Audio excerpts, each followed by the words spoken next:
بسم اللہ الرحمن الرحیم۔ عشق رسول صلی اللہ علیہ وآلہ وسلم کا عجیب واقعہ۔ شیخ الاسلام حضرت علامہ ظفر احمد عثمانی رحمۃ اللہ علیہ فرماتے ہیں کہ میں اس زمانے میں حج کے بعد مدینہ منورہ گیا۔ ہم لوگوں نے کھانا کھانے کے بعد دسترخوان کو لے کر ایک ڈھیر پر جاڑ دیا تاکہ روٹی کے بچے ٹکڑے اور ہڈیوں کو جانور کھا جائیں۔ تھوڑی دیر کے بعد جب میں اپنے کمرے سے باہر نکلا تو دیکھ کر حیران رہ گیا کہ ایک خوبصورت 9 سال کا بچہ ان ٹکڑوں کو چن چن کر کھا رہا ہے۔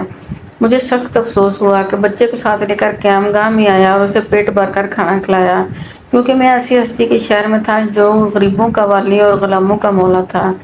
میرے اس برتاؤ کو دیکھ کر بچہ بے حد متاثر ہوا۔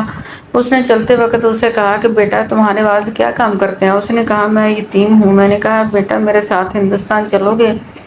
وہاں میں تم کو اچھے اچھے کھانے کھلاؤں گا، عمدہ عمدہ کپڑے پہناؤں گا، اپنے مدرسے میں تعلیم دوں گا۔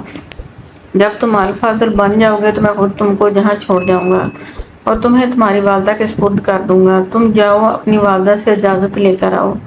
لڑکا بہت خوش ہوا، اچھلتا کودتا اپنی والدہ کے پاس واپس گیا۔ وہ بیچاری بیوہ دوسرے بچوں کے اخراجات سے پہلے پریشان تھی۔ اس نے فوراً اجازت دے دی۔ بچہ دوڑتا آیا اور کہا مولانا کو بتایا کہ میں آپ کے ساتھ جاؤں گا، میری ماں نے اجازت دے دی ہے۔ پھر پوچھنے لگا آپ کے شہر میں چنے ملتے ہیں؟ میں نے کہا ساری چیزیں وافر مقدار میں تمہیں ملیں گی۔ مولانا کا بیان ہے کہ میری انگلی پکڑے پکڑے مسجد نبوی کے وہ میرے ساتھ آیا اور ٹھٹ کر رہ گیا۔ سرکار دو عالم صلی اللہ علیہ وآلہ وسلم کے روضہ مبارک کو دیکھا اور مسجد کے دروازے کو اور پوچھا کہ بابا یہ دروازہ اور روضہ بھی وہاں ملے گا؟ میں نے اس سے کہا بیٹا اگر وہاں مل جاتا تو میں یہاں کیوں آتا؟ لڑکے کے چہرے کا رنگ بدل گیا۔ اس نے میری انگلی چھوڑی۔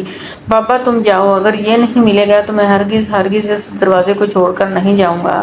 بھوکا رہوں گا، پیاسا رہوں گا، اس دروازے کو دیکھ کر میں اپنی بھوک اور پیاس بجھاتا رہوں گا جس طرح آج بجھاتا رہا ہوں۔ یہ کہہ کر بچہ رونے لگا اور اس کے عشق کو دیکھ کر میں بھی رونے لگ گیا۔